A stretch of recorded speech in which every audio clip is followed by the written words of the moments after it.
ka nagkakapera para makapaglakbay? Naghahanap buhay ako kung nasa ang lugar ako. Minsan, sa mga tramp steamer. Pero yung ticket ko dito sa Titanic, napanalunan ko dahil sinuwerte ako sa poker. Napakaswerte ko. Ang buhay ng tao, swertihan din, parang sugal. Ang tunay na lalaki gumagawa ng sariling swerte, hindi ba, Dawson?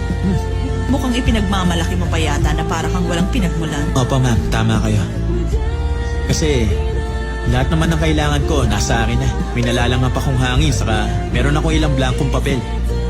Masaya ako magising araw-araw nang hindi ko alam kung ano mangyayari sa akin. Sino mga makikilala ko o saan ako pupulutin. No, isang gabi lang sa ilalim ako ng tuloy natutulog, pero ngayon, nandito na ako. Sa pinakamagarang barko sa buong mundo, nagsasyamping kasama ng mayayamang tao. Biyaya ang buhay ng tao at wala akong balak na sayangin to. Hindi mo alam kung saan ka dadali ng tadhana. Harapin mo na lang kung anong meron sa buhay mo. Sulitin ang bawat sandali ng buhay. Ang ganda ng sinabi mo. Oo nga, tama. Sulitin ang bawat sandali. Sulitin ang bawat sandali.